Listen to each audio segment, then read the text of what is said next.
Allahu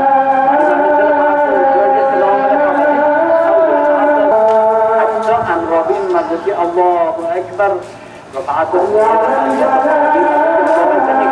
هذه الدعوة التامة والصلاة القائمة أكتب آمين والحمد لله رب العالمين. استوت تصل سنة محمد صلى الله عليه وسلم عليهم غير المغضوب عليهم ولا الضالين. آمين. الله أكبر. سمع الله لمن حمده. الله أكبر. الله أكبر.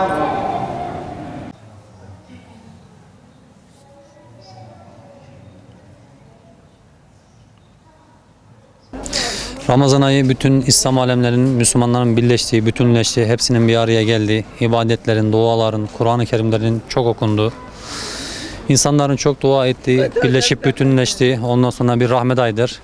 İnsanlar 11 ayın sultanı olan Ramazan ayında ondan sonra dinlerini, imanlarını, inançlarını daha iyi tazelemek, daha iyi hatırlamak, ondan sonra tamamlamak için Allah'a yakınlaşmak, Allah'la kul arasındaki derecesini, bağını daha çok artırmak, daha çok tanımak için yapılan mübarek bir aydır. Şunu söylemek isterim, şu anda dünyada öyle bir durum var ki, dünyadaki durum şu anda hak ve batıl savaş oldu. Bütün Müslümanların bir araya gelerek kitaba, İslam'a, sünnete, peygambere ondan sonra sarılarak tek el olması, birleşmesi, bütünleşmesi, dağılmak yerine toplanmaları gerekiyor.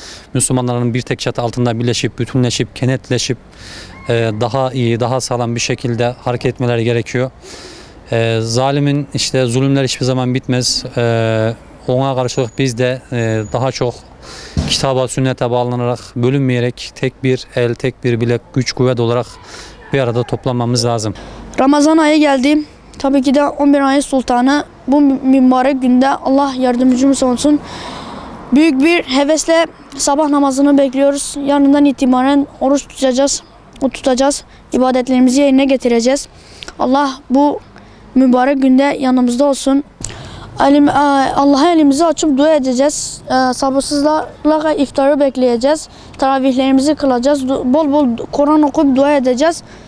Bu Ramazan ayında Müslüman kardeşlerimizi katleden İsraillilere Allah bin belasını versin. Bu ay Ramazan ayı çok güzel aydır. Namaz kılacağız, oruç tutacağız, Kur'an okuyacağız. Bugün buraya namaz kılmaya geldik.